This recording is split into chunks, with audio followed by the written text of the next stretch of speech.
happy Monday. I'm excited that we're starting back together.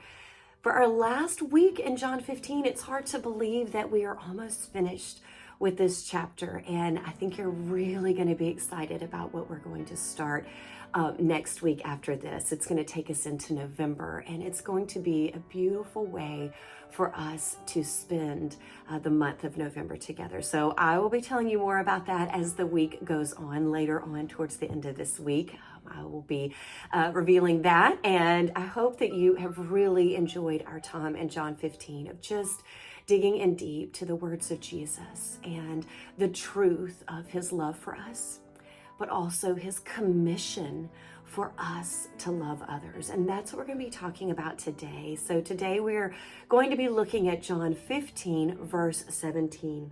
And it says, "These things I command you so that you will love one another." This seems like a very simple statement, right? But it's really difficult to unpack. We talked yesterday about the analogy, the word picture, as I did the weekend recap. Really, it was last week's recap because I wasn't able to be with you because I was sick and my husband was sick and all the things, right? And so in that recap, we saw that this relationship of love, this commissioning to love, can be overwhelming and it can feel daunting because we know in and of ourselves we love very limitedly. Even our children, even those that we love more than anything else on this planet, we find that there's days where we're short-tempered and there are times when we do not love well. We love selfishly. We love finitely, meaning we are limited in our own capacity to show love. It's based on our emotion or our physical well-being. It isn't able to be the love that God has at all times. But we found that the key to that is to allow God's love through Jesus to continually flood our lives, to fill up our hearts, our minds, and our agendas, and our days, and our families, for that to be the source of the love that we share. And he's saying here that all the commands I've given you, everything I've been saying to you, everything that I am telling you, is founded on this desire that you show my love to other people. When Jesus was asked, what is the greatest commandment? How do we sum it all up? What's the most important thing that we need to be doing down here? Because Jesus was saying so many wonderful things. He was teaching so many incredible lessons. But at the end of the day, if Jesus had to narrow it down, he said, there is one great commandment, and it is to love the Lord your God with all of your heart, with all of your mind, with all of your soul, and with all of your strength. And he said, but there's a second one that's just like it, actually. That's so interesting.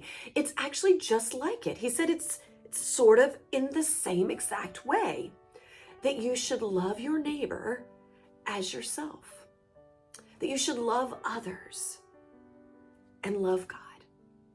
But we found yesterday that the source of that love is only found in being filled to the full with the love of God and letting that overflow.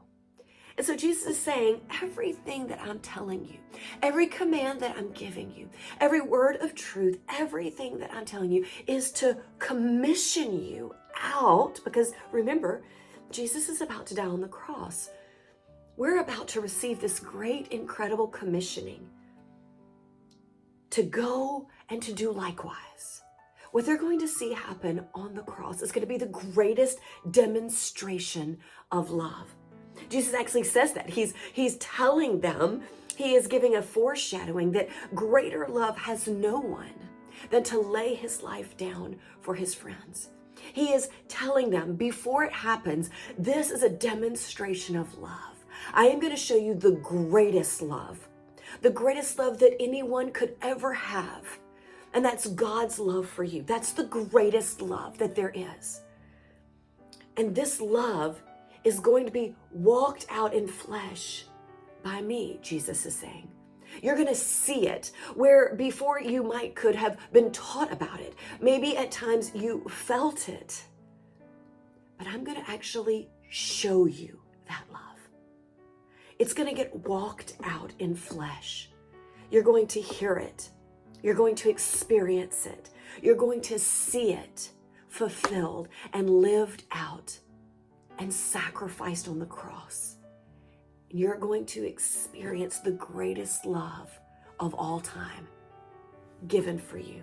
And so it's going to look like maybe the greatest failure. The Son of God, this one they had followed, that the disciples had seen heal the sick and raise the dead. He's going to die. And they're going to need to know that this is actually the greatest victory in love, of showing God's love for them by paying the debt of their sin and giving them the gift of eternal life, and thus extending that to us. And so he's saying, everything I've said, every word that the Father has poured out is going to absolutely bear fruit in my sacrificial death on the cross as I lay down my life for you. And I bring you into the family of God. And I do this out of love, because God is love, and he extends his love to Christ, and he extends his love to us, and he brings us into his family so that he can show and fill us with love, so that we too can be a beacon, a light shining that love to everyone around us. That is the greatest gift, is for us to show the love of God, the one that is poured into us to other people. And so I think it's incredible that as we sit with Jesus right now, as we're walking beside him on the way to the cross, he says, everything I'm saying, everything I'm commanding you, everything that I am doing is birthed out of love.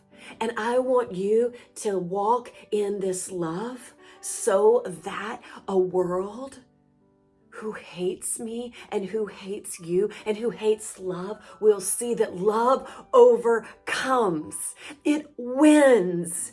And though at the cross it's going to look like death and darkness and hate and evil wins, you're going to see in just a few moments, in just a few days, if you hang on and hang with me and you believe in what I've said and you listen to the words that I commanded you, and you believe that I am laying my life down for you because you are my friends, because I'm going to bring you close into the family of God, and my love is going to ring out throughout eternity, and it is going to be what brings you into the family of God. If you hang on to that love and you believe it, you're going to see in the next couple of days as we finish this week, no matter what hate comes at you, no matter what comes against you, no matter what lies the enemy brings against you, you don't have to live in that. You don't have to be bonded to that. You can be freed from that to love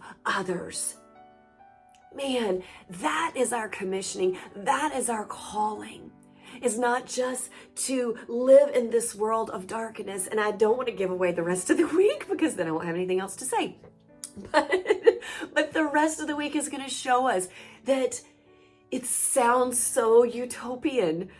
But while we're living in this world, it's going to be hard. It's going to be challenging. We are going to have such darkness come against us. But the answer to that is found in love. The answer to all of the evil, the answer to all of the sin of this world is love. And not love in our flesh, but love of Christ. That is the love we have to show, not the love of this world that is just fleeting and failing. It is the love of God that we show one to another. No matter what comes at us, no matter what this world brings at us, we are commanded to love because we have been greatly loved.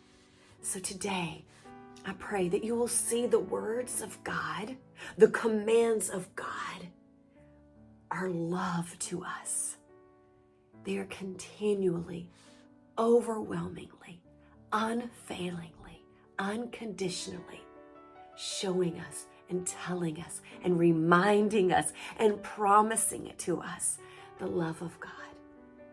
Because in Him, we can truly love our families, love our friends, and love this lost and dying world. He tells us all of it so that we will love one another. That is our job. That is our commissioning. And that is our commandment, that we love one another just like He has loved us. And that's miraculous. And it can only happen in Jesus Christ and our relationship with Him, through Him, from the Father. I pray you have a great day today.